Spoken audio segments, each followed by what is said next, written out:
DJ Moral Stories. गरीब अंडा चावल वाला. भाग 2.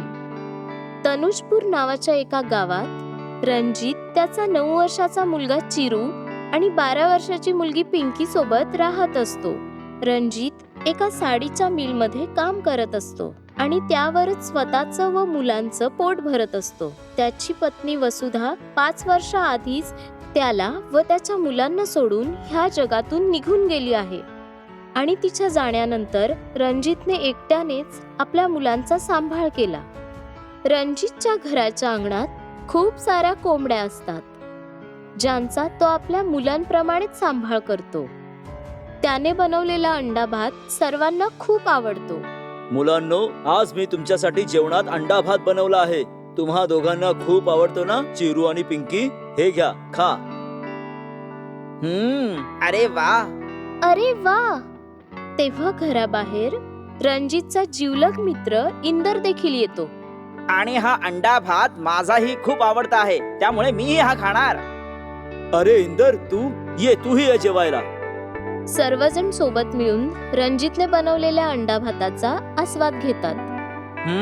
अरे वा बाबा, तुम्ही कमाल आहात. अरे हो, खरंच रणजित यार, हा अंडा भात खाऊन तर मला एकदम भारी वाटायला लागलाय. धन्यवाद धन्यवाद. रणजितच्या मित्राचा त्याच गावात एक छोटासा ढाबा असतो. रणजित, तुझ्या या अंडा भाताची जर गुप्त रेसिपी मला मिळाली ना, तर माझ्याकडे ग्राहकांची अशी लाईनच लागेल बघ. हो बाबा, तुमच्या हातात तर जादू आहे, जादू. कोणतंही जेवण जर मनापासून बनवलं तर 100% ते चविष्ट बनतं. त्यासाठी कोणतीही गुप्त रेसिपी नाहीये, समजलं मित्रा? रणजित जेव्हा तो अंडा भात मिल मध्ये घेऊन जातो, तेव्हा तो अंडा भात खाऊन तिथले कामगार रणजितचं खूप कौतुक करतात. सर्व काही सुरळीत चाललेलं असतं. पण एका रात्री जेव्हा रणजित मिल मधून घरी परत येत असतो, तेव्हा अचानक त्याचा एक खूप मोठा अपघात होतो आणि तो त्या अपघातानंतर त्याचे पाय गमावून अपंग होतो आणि आता तो व्हीलचेअर वरतीच असतो. बाबा, आता तुम्ही कधी चालू शकणार नाहीत का? हो बाबा, बोला ना. हो माझ्या बाळांनो, मी आता कधी चालू शकणार नाही. मी आता पायांमुळे पूर्णपणे अपंग झालो आहे. माहित नाही आता काय होणार आहे. तुम्हा दोघांचा सांभाळ कसा करणार आहे? माझ्या या अपंगत्वामुळे आता मी कोणतंही काम करू शकणार नाहीये. खूप मोठं संकट आलंय आता. हे देवा परमेश्वरा, काय करू आता? रणजित आणि त्याची मुलं खूप रडतात. रणजितवर जणू दुःखाचा डोंगरच आलेला असतो. तो खूप लोकांना काम शोधायला सांगतो, पण त्याच्या पात्रतेचं कुठलं कामच नाही मिळत. मग एक दिवस चिरू आणि पिंकी रणजितला खूपच चांगली कल्पना सुचवतात. बाबा, आता तुम्हाला अजिबात काळजी करायची गरज नाहीये, कारण की तुम्ही आता घरी राहूनच एक सॉलिड काम करू शकता. हो बाबा, तुमची आता सर्व काळजी दूर होणार आहे. अरे पण आता असं कोणता विचार केला आहे तुम्ही? बाबा, तुम्ही बनवलेला जो अंडा भात आहे, जो कोणी खातो तो त्याचा फॅन होऊन जातो. तुम्ही इतका अप्रतिम अंडा भात बनवता, तर मग आपण आपल्या घराच्या अंगणामध्ये आपण एक छोटासा ढाबा सुरू करूया. व्हीलचेअरवर बसूनच तुम्ही आरामात अंडा भात बनवू शकता आणि ग्राहकांना देऊ शकता. सर्व काही ठीक होईल. रणजित, चिरू आणि पिंकीची ही कल्पना ऐकून खूप खुश होतो आणि तो दुसऱ्याच दिवशी घराच्या अंगणात अंडा भात विकू लागतो. आणि त्यांनी घराबाहेर एक छोटंसं फलक लावलेलं असतं, ज्यावर रणजित अंडा भातवाला असं लिहिलेलं असतं. 2 ते 3 तासातच त्याच्या अंगणाबाहेर ग्राहकांची लांबच लांब रांग लागलेली असते आणि सर्व ग्राहक रणजितने बनवलेला अंडा भात खूपच आवडीने खाऊ लागतात. अरे रणजित भावा, तू बनवलेला हा अंडा भात तर एकदम बढिया आहे. खाऊन मजा आली बाबा. अरे बल्ले बल्ले, अरे शावा शावा. खरंच खूपच उत्कृष्ट आणि स्वादिष्ट आहे हा अंडा भात. मी तर आणखीन 2 प्लेट पार्सल घेऊन जाणार आहे बघ घरी. हो, नक्कीच घेऊन जा तुम्ही.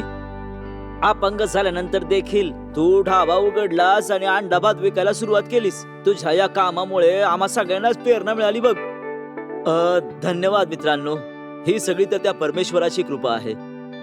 रणजितची होत असलेली प्रगती बघून त्याचा मित्र इंदर त्याचा द्वेष करू लागतो, कारण गावामध्ये सर्वत्र रणजितचा अंडा भात प्रसिद्ध होऊ लागला आणि त्यामुळे इकडे इंदरच्या ढाब्यावर एक कुत्र सुद्धा फिरकत नव्हतं. जेव्हापासून त्या रणजितने अंडा भात विकायला सुरुवात केली आहे तेव्हापासून माझ्या ढाब्यावर एक माणूस तर सोडा, एक कुत्र पण फिरकला नाहीये. नाही, मला काहीतरी करावंच लागणार आहे. त्या रणजितमुळे इतक्या सहजासहजी मी माझा ढाबा बंद करणार नाहीये. इंदर आता रणजितच्या विरोधात षडयंत्र रचू लागतो. तो रात्रीच्या अंधारात गपचूप येऊन रणजितच्या अंगणातल्या सर्व कोंबड्या चोरून घेऊन जातो. आता जर का कोंबड्याच नसतील तर हा अंडी काय झाडावर तोडून आणणार आहे, आणि आता ना मिळणार अंडी ना बनणार अंडा भात. दुसऱ्या दिवशी सकाळी आपल्या कोंबड्या नाहीयेत हे बघून रणजित, चिरू आणि पिंकी खूपच घाबरून जातात. हे देवा परमेश्वरा, माझ्या सगळ्या कोंबड्या कुठे गेल्या? बाबा, तुम्ही घाबरू नका, आपण आपल्या कोंबड्यांना नक्की शोधू. चल चिरू.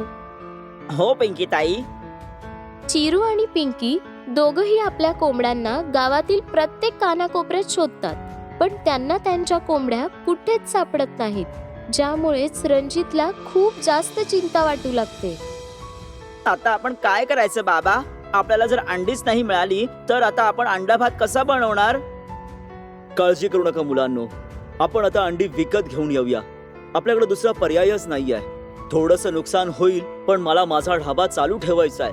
खचून नाही जायचं आपण. रणजित आता रोजच खरेदी केलेल्या अंड्यांपासून बनवलेला अंडा भात विकत असतो. जेव्हा हे सर्व इंदर बघतो तेव्हा त्याचा राग अजूनच वाढत जातो. अरे हे काय, हा बावळट रणजित अजूनही सुधारला नाही का? मला तर वाटलं होतं की कोंबड्या चोरी झाल्यानंतर तो हार मानून अंडा भात विकणं बंद करेल, पण नाही, असं तर काहीच होताना दिसत नाहीये. इंदरचा पहिला डाव फसल्यानंतर तो दुसऱ्या डावाची तयारी करत असतो आणि तो रणजितला भेटायला जातो. कसा आहेस रणजित माझ्या मित्रा? हो ठीक आहे मी, तू कसा आहेस?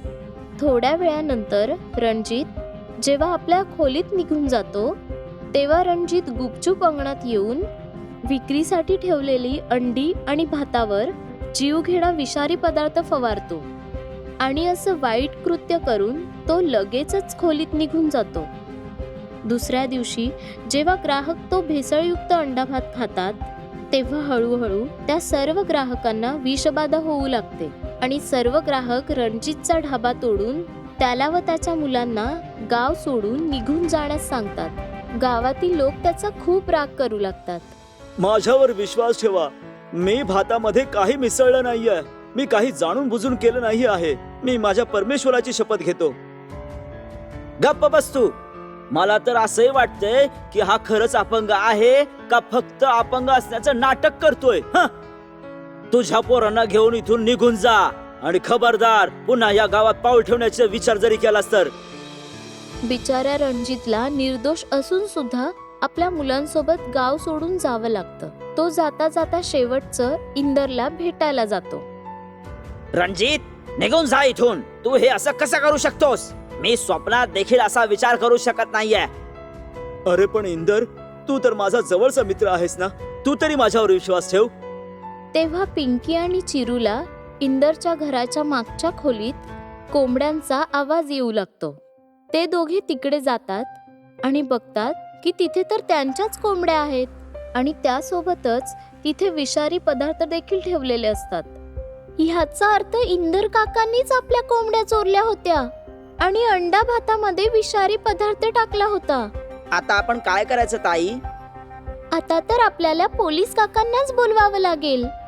चिरू आणि पिंकी हुशारीने बाजूला असलेल्या पोलीस स्टेशनला जाऊन पोलिसांना बोलवतात आणि तपासामध्ये हे आढळतं की तोच विषारी पदार्थ इंदरने अंडा भातामध्ये मिसळला होता आणि त्या सर्व कोंबड्या देखील रणजितच्याच असतात. आपल्याच मित्राकडून एवढा मोठा दगा मिळाल्यानंतर रणजित स्तब्ध होऊन जातो.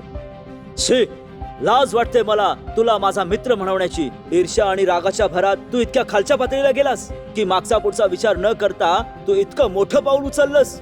या नालायकाला याच्या पापाची कठोर शिक्षा द्या इन्स्पेक्टर साहेब.